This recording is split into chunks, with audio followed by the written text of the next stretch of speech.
Magandang araw po, welcome po sa aking channel, Love9 TV. Patalasasan po, meron po ba kayong mga properties na napapabayaan or non-performing assets? Plan nyo ibenta, pero wala kayong oras sa pagbibenta nito. Kung ito'y pagkakatiwala nyo po sa amin, tawag lang po kayo sa aking numero, usap po tayo, gawan ko po ng video for free. Yes, libre po, wala po kayong babayaran.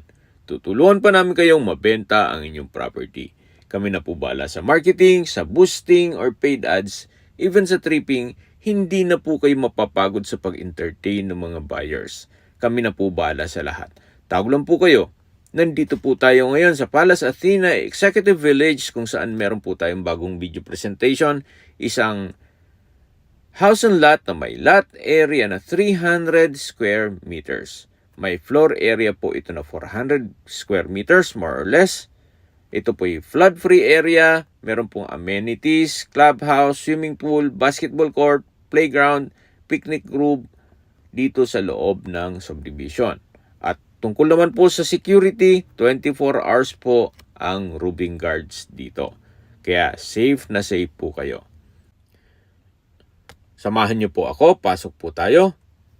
Dito po sa covered car garage ay meron pong steel gate aside from the main gate. Kakasya po ang dalawang SUV dito sa loob at sa dulo po nito ay meron pong maids and driver's quarter. Ito naman po yung main door. Samahan niyo po ako. Pasok po tayo.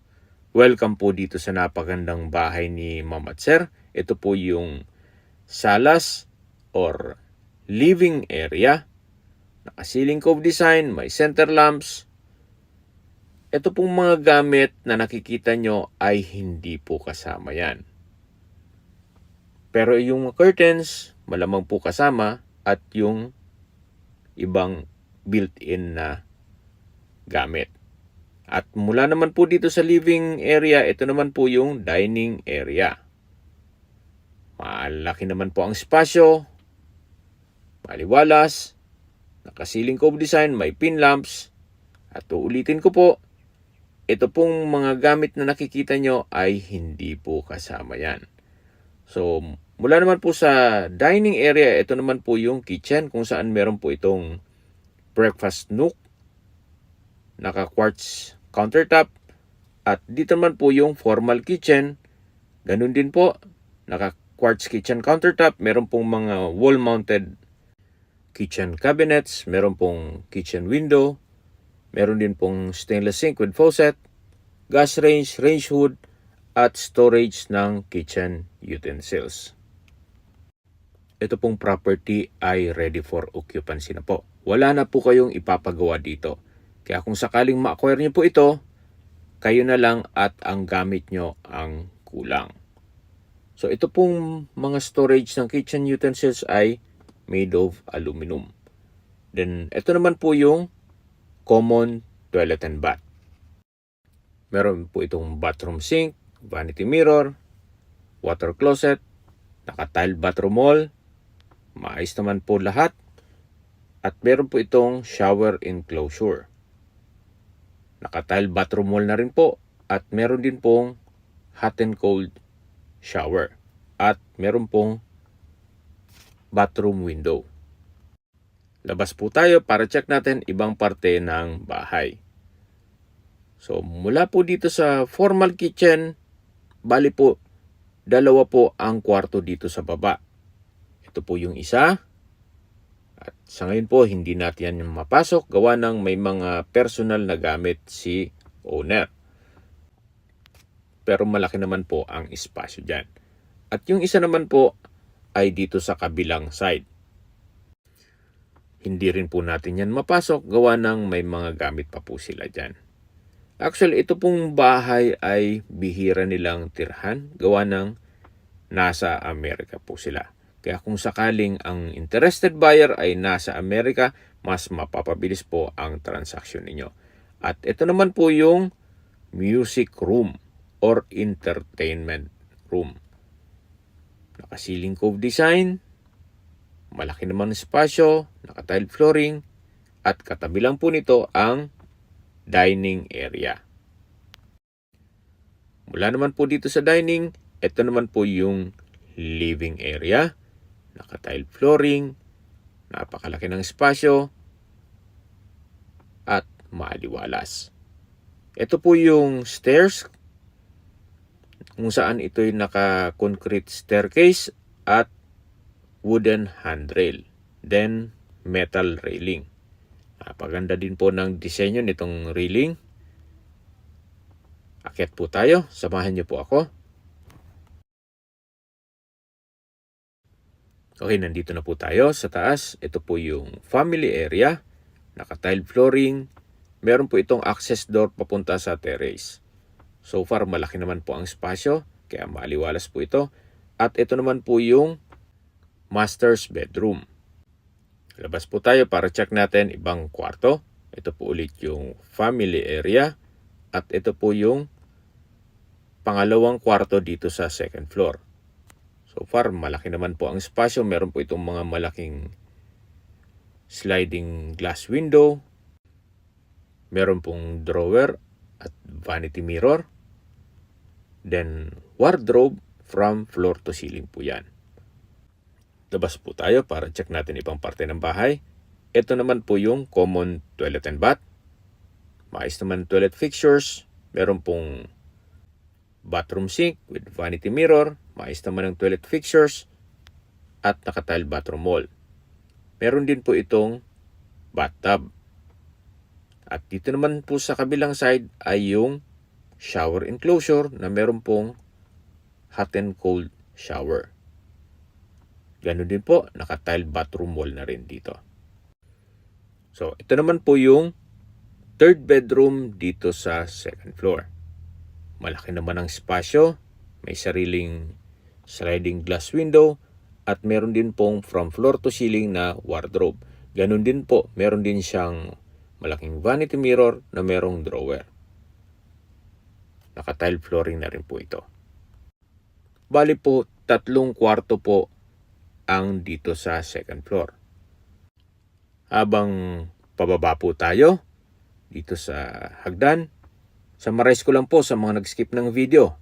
Ang lot area po nito ay 300 square meters at ang floor area is 400 square meters more or less. Nasa loob po ito ng isang exclusive subdivision na meron pong amenities at 24 hours security.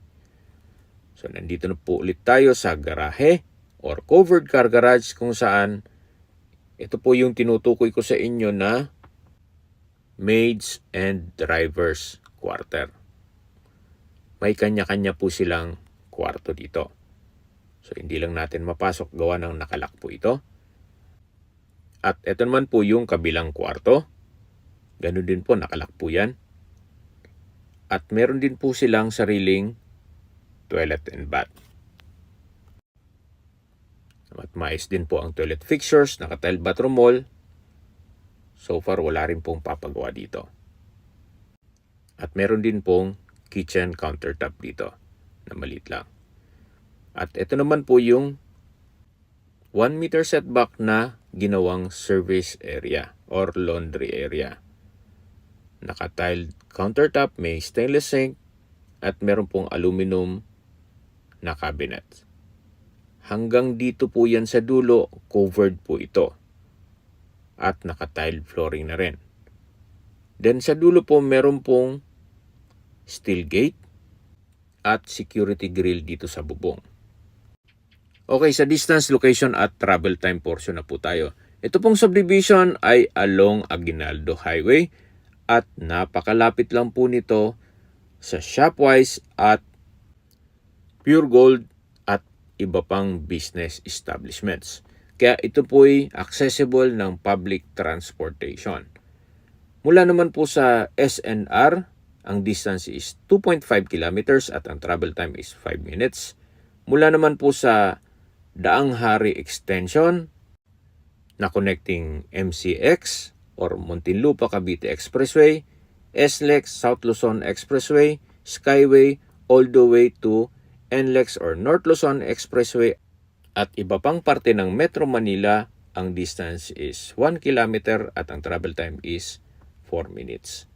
At mula naman po sa South Imos Specialist Hospital, ang distance is 2 kilometers at ang travel time is 8 minutes. At mula naman po sa De La Salle Medical Center, ang distance is 6.5 kilometers. Kung school naman po ang pag-uusapan, meron pong private school sa loob ng subdivision na kung saan ito'y 2 to 3 minutes drive lang po. At meron din pong isang school na malapit, yung Elizabeth Seton School. Ang distance is 1.4 kilometers at ang travel time is 9 minutes. Mula naman po sa District Mall, Imos, ang distance is 2.3 kilometers at ang travel time is 9 minutes. At kung manggagaling naman po sa airport, ang distance is 27 kilometers at ang travel time is 53 minutes. Okay, sa presyo na po tayo. Ito po'y repost na at nag-markdown price po si owner. From 17 million down to 15 million.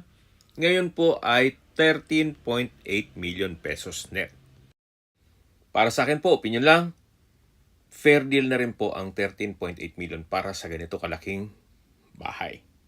Sa mahal po ng construction cost ngayon at materyales, mukhang hindi po kayo makapagpatayo ng ganito kalaking bahay. At kung bibili pa kayo ng lote. Yan naman po yung opinion ko lang naman. Depende pa rin yan sa inyo kung anong assessment nyo dito sa property. Ito po yung nasa loob ng isang exclusive subdivision at tunghayan nyo po itong napakaganda at napakalaking house and lot na kung saan ito po'y 13.8 million lang naman. Net na po. Ibig sabihin, si buyer na po ang sasagot sa lahat ng taxes at expenses with regards to documentation. Kung may mga katanungan po kayo, tawag lang po kayo sa aking numero. At sa mga kababayan naman natin nasa ibang bansa, meron po akong Telegram, may iPhone user naman, may iMessage, meron din pong Imo, Skype, Viber at WhatsApp. Same number lang po, 0917-316-3399. Sa mga nagtatanong naman po ng aming Facebook, meron po ang Facebook page na Nov9 TV at Facebook Reels Video. Meron din pong TikTok at Instagram. Meron din po kami ibang YouTube channel na The Nov9 TV channel at Nov9 TV Listings. Sana po naibigan yung video presentation. Paki-like and subscribe na po sa aking channel para ma-update din po kayo sa aking future listings. Kung sakali po hanap niyo yung mas malaking sukat o lupa, meron din po kami ibang listings na pwede niyong pagpilian. Huwag po kayong mag-atubiling tumawag sa amin, then let us know your budget para malaman namin kung anong property pwede namin alok sa inyo. Sa lahat pong viewers, subscriber at nagtiwala po sa amin, salamat po sa suporta. Ingat po kayo lagi at itong pamilya. Maraming salamat po.